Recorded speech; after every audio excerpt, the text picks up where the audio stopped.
हम अंग्रेज हैं, व्यापार के बहाने आए हैं, लेकिन इरादा ताज का है। पहले भरोसा जीतेंगे, फिर राज करेंगे। सोने की चिड़िया अब हमारे पिंजरे में होगी। वीडियो अंत तक देखिए, क्योंकि ये जानना जरूरी है कि हमारी आजादी की कीमत क्या थी और गुलामी की शुरुआत कैसे हुई। कल्पना कीजिए एक ऐसे देश की जहां धरती सिर्फ अनाज नहीं, समृद्धि उगाती थी, जहां हुनर विरासत था और कारीगरों के हाथों में कला सांस लेती थी। एक ऐसा भारत जो दुनिया की अर्थव्यवस्था का चौथाई हिस्सा संभाले हुए था, जिसे दुनिया सोने की चिड़िया कहती थी, सम्मान से भी और लालच से भी। ये वही धरती थी जहां जीतने निकले साम्राज्य थक जाते थे। सिकंदर यहां आकर रुक गया, हमलावर लौट लौट कर आए, पर इस मिट्टी को पूरी तरह झुका न सके। मुगलों को भी यहां जड़े जमाने में सदियां लग गईं। तो फिर ऐसा क्या हुआ कि जिस देश को तलवारें नहीं तोड़ सकीं, उसे कुछ जहाजों में भरकर आए व्यापारी धीरे धीरे अपने कब्जे में ले गए। वे समुद्र पार से आए, चेहरे पर मुस्कान, हाथ में सौदे का प्रस्ताव। लेकिन सौदा मसालों का नहीं था, सौदा सत्ता का था। उन्होंने बंदूक बाद में उठाई, पहले उन्होंने फूट बोई। उन्होंने दीवारें नहीं गिराईं, उन्होंने दिलों के बीच दीवारें खड़ी कीं। और एक दिन जब लोगों को एहसास हुआ, सोने की चिड़िया के पंखों में जंजीरें डाल दी गई थीं। आज हम उसी अध्याय का पर्दा उठाने जा रहे हैं जिसे इतिहास की किताबें ब्रिटिश राज कहती हैं, लेकिन जिसे समझना हो तो उसे पढ़ना नहीं, महसूस करना पड़ेगा। ये कहानी शुरू होती है एक ऐसी तारीख से जिसने भारत की दिशा ही बदल दी। तारीख थी 23 जून 1757। जगह प्लासी का मैदान। बंगाल का नवाब सिराजुद्दौला अपनी विशाल सेना के साथ सीना तान कर खड़ा था। संख्या में ताकत उसके पास थी, जमीन उसकी थी, हौसला उसका था।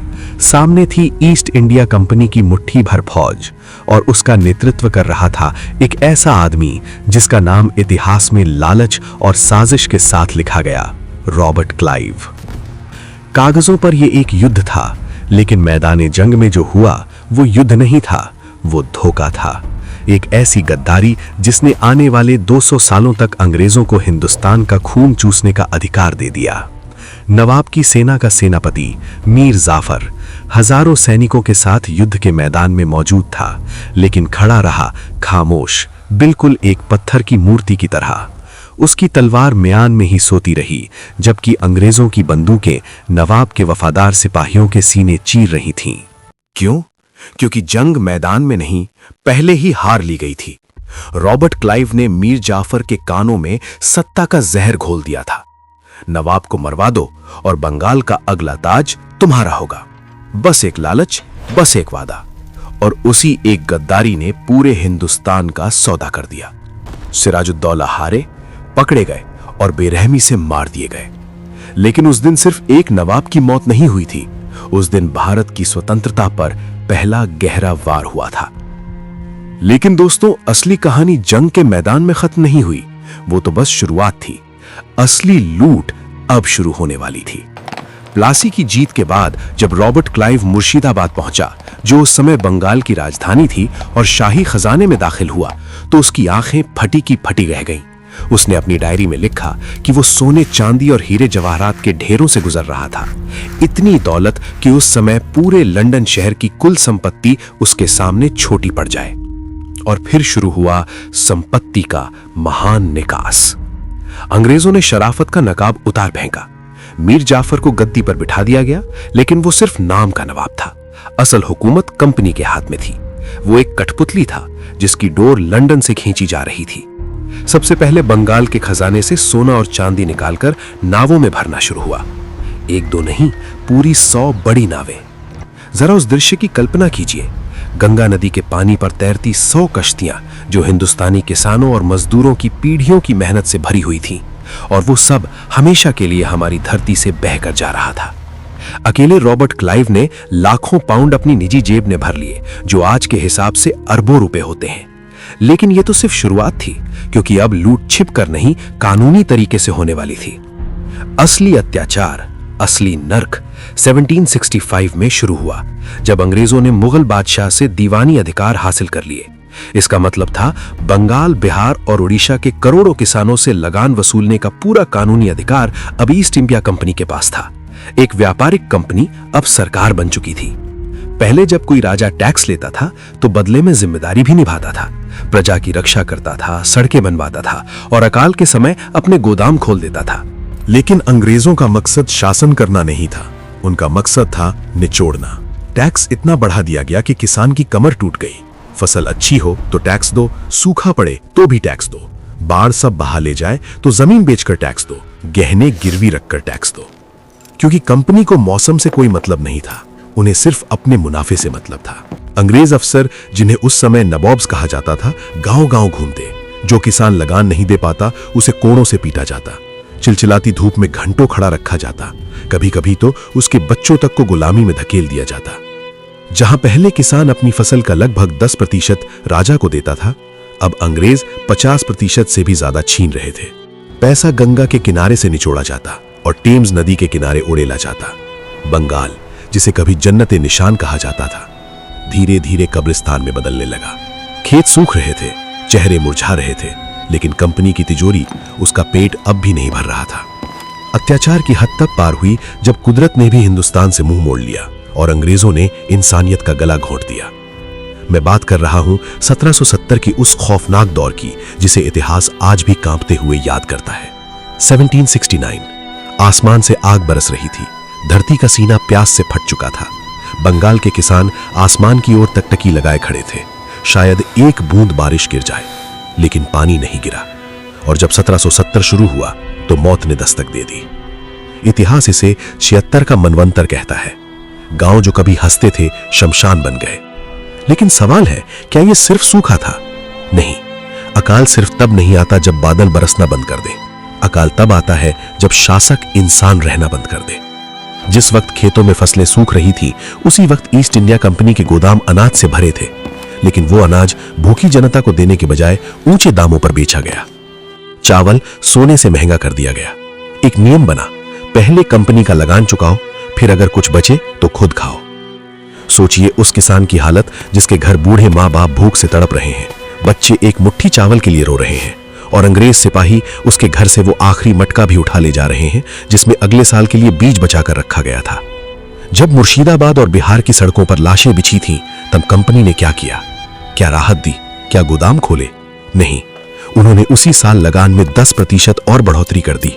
तर्क ये था, अगर तुम्हारे पड़ोसी मर गए हैं तो उनकी जमीन का टैक्स अब तुम भरोगे। क्या ये इंसानियत की हत्या नहीं थी? इतिहासकार विलियम हंटर ने लिखा, हालात इतने भयावह थे कि लोग मृत शरीरों तक का मांस खाने को मजबूर हो गए। नदियां लाशों से भर गईं, शमशानों में लकड़ी कम पड़ गई। और उसी समय कलकत्ता में कंपनी के अफसर जाम टकरा रहे थे। लंदन चिट्ठियां लिख रहे थे कि इस साल मुनाफा पहले से ज्यादा है। सिर्फ एक साल में बंगाल की 1/3 आबादी खत्म हो गई, करीब 1 करोड़ लोग। ये किसी बीमारी से नहीं हुआ था, ये किसी वायरस से नहीं हुआ था, ये लालच से हुआ था। ये प्राकृतिक आपदा नहीं थी, ये मानव निर्मित नरसंहार था। और अत्याचार यहीं नहीं रुका। अंग्रेजों ने किसानों को मजबूर किया कि वे धान और गेहूं छोड़ दें। नील उगाओ, अफीम उगाओ, जो कंपनी को फायदा दे वही उगाओ। क्या नील से पेट भरता है? क्या अफीम भूख मिटाती है? नहीं। लेकिन अंग्रेजों को हिंदुस्तानी पेट से मतलब नहीं था, उन्हें अपनी जेब की चिंता थी। जिस जमीन पर सदियों से अन्न उगता था, वहीं अब जहर बोया जाने लगा। 1770 का वो अकाल भारत की रीढ़ पर पड़ा पहला बड़ा हथौड़ा था। बंगाल, जो कभी दुनिया को कपड़ा और अनाज बेचता था, अब खुद भीख मांगने को मजबूर हो गया। लेकिन दोस्तों, ये तो सिर्फ कृषि की बर्बादी थी। अंग्रेजों की भूख अभी शांत नहीं हुई थी। अब उनकी नजर थी भारत के उस हुनर पर, उस उद्योग पर, जिसके सामने ब्रिटेन की फैक्ट्रियां धूल चाटती थीं। मैं बात कर रहा हूं भारत के कपड़ा उद्योग की। आगे जो होने वाला था वो सिर्फ आर्थिक साजिश नहीं थी, वो था हुनर का कत्ल। एक समय था जब रोम की राजकुमारियां हों या मुगल रानियां, सबकी पहली पसंद एक ही थी, ढाका की मलमल। बंगाल के कारीगरों के हाथों में ऐसा जादू था कि वे हवा को भी बुन देते थे। कहा जाता है 6 गज लंबी साड़ी एक अंगूठी के बीच से निकल जाती थी। दुनिया उसे कहती थी बुनी हुई हवा। 18वीं सदी तक दुनिया में बिकने वाले कपड़े का करीब 25% हिस्सा भारत से जाता था। यूरोप के बाजार भारतीय कपड़ों के दीवाने थे।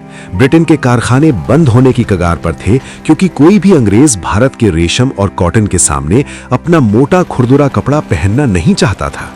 और यही बात अंग्रेजों को चुभ गई। उन्हें समझ आ गया, जब तक भारत के कारीगर जिंदा हैं, मैनचेस्टर की मिलें कभी अमीर नहीं बन पाएंगी। तो उन्होंने मुकाबला नहीं चुना, उन्होंने बर्बादी चुनी। ईस्ट इंडिया कंपनी ने तय किया, अब भारत कपड़ा बेचने वाला देश नहीं रहेगा, उसे कपड़ा खरीदने वाला बनाया जाएगा। सबसे पहले शुल्क की दीवार खड़ी की गई। अगर कोई भारतीय व्यापारी ब्रिटेन में अपना कपड़ा बेचना चाहता तो 80% तक टैक्स, यानी हमारा कपड़ा इतना महंगा कर दिया गया कि कोई खरीद ही ना सके। लेकिन जब ब्रिटेन का मशीन से बना कपड़ा भारत आता तो उस पर 0% टैक्स। इसे नाम दिया गया मुक्त व्यापार। लेकिन यह आजादी सिर्फ अंग्रेजों के लिए थी, भारतीयों के लिए यह मौत का व्यापार था। फिर भी भारतीय कारीगरों का हुनर इतना जीवित था कि लोग भारतीय कपड़ा ही मांगते रहे। और जब वे बराबरी नहीं कर पाए तो दमन शुरू हुआ। लोक कथाओं और कुछ दस्तावेजों में एक भयावह सच दर्ज है। कहा जाता है, जो बुनकर कंपनी के लिए काम करने से मना करता या अपना हुनर किसी और को सिखाता, उसके अंगूठे काट दिए जाते थे। सोचिए, उस कलाकार की पीड़ा जिसकी दुनिया उसकी उंगलियों में बसती हो और उसी के हाथ को बेकार कर दिया जाए। कंपनी के गुमाश्ते गांव-गांव जाते, करघे तोड़ दिए जाते, घर जला दिए जाते, लोगों को पीटा जाता। मकसद सिर्फ एक था, भारतीय उद्योग की रीढ़ तोड़ना। और नतीजा, जो भारत सदियों से दुनिया को कपड़ा पहनाता था, वो खुद नंगा हो गया। हमारे खेतों से कपास कौड़ियों के दाम पर खरीदी जाती, जहाजों में भरकर ब्रिटेन भेजी जाती, वहीं मैनचेस्टर की मिलों में उससे कपड़ा बनता और फिर वही कपड़ा भारत लाकर 10 गुना दाम पर बेचा जाता। 1834 में governor general Lord William Bentinck ने लिखा, भारत के मैदान बुनकरों की हड्डियों से सफेद हो गए हैं। लाखों बुनकर भूख से मर गए, लाखों ने भीख मांगना शुरू कर दिया।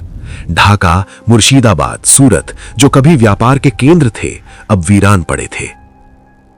अंग्रेजों ने भारत को सिर्फ लूटा नहीं, उन्होंने उसे बेरोजगार बनाया, लाचार बनाया, एक आत्मनिर्भर राष्ट्र को सिर्फ एक बाजार बनाकर छोड़ दिया। लेकिन जब जुल्म हद पार करता है तो वो बगावत को जन्म देता है। किसानों की टूटी कमर, बुनकरों के कटे अंगूठे, अकाल में मरे करोड़ों लोगों की चीखें सब बारूद बन चुकी थीं। बस एक चिंगारी चाहिए थी, और वो चिंगारी अब जलने वाली थी। और फिर 1857 आया, वो साल जिसने अंग्रेजों की नींद उड़ा दी। 10 मई 1857, ये वो तारीख थी जब भारत के सब्र का बांध टूट गया। बैरकपुर से उठी मंगल पांडे की चिंगारी अब ज्वालामुखी बन चुकी थी। मेरठ से दिल्ली तक, झांसी से कानपुर तक, हर जुबान पर एक ही भावना थी, अब बस। किसानों ने हल छोड़ दिए, हाथों में तलवारें आ गईं। जिन बुनकरों के अंगूठे काट दिए गए थे, उन्होंने भी ईंट और पत्थर उठा लिए। पहली बार हिंदू और मुसलमान कंधे से कंधा मिलाकर खड़े थे। लेकिन अंग्रेजों ने इस विद्रोह का जवाब जिस क्रूरता से दिया, उसे इतिहास ने डेविल्स विंड कहा। आदेश साफ था, दया मत दिखाओ, जो भी बागी दिखे खत्म कर दो। पकड़े गए विद्रोहियों को तोपों के मुंह पर बांधा गया और फिर तोप दाग दी गई। यह सिर्फ मौत नहीं थी, यह डर का संदेश था। ग्रैंड ट्रंक रोड के किनारे मीलों तक पेड़ों पर लाशें टांगी गईं, गांव जला दिए गए, हजारों लोग मारे गए, खून की नदियां बह गईं। 1857 भले ही दबा दिया गया, लेकिन उसने अंग्रेजों को हिला दिया। लंदन में बैठी महारानी विक्टोरिया को समझ आ गया कि ईस्ट इंडिया कंपनी अब भारत को नहीं संभाल सकती। 1858 में कंपनी का राज खत्म कर दिया गया। भारत सीधे ब्रिटिश ताज के अधीन आ गया। कहा गया, अब सुधार होगा, अब न्याय होगा। लेकिन क्या सच में कुछ बदला? नहीं, लुटेरा बदल गया था, लेकिन लूटने का तरीका वही था। बल्कि अब वो और व्यवस्थित हो गई थी।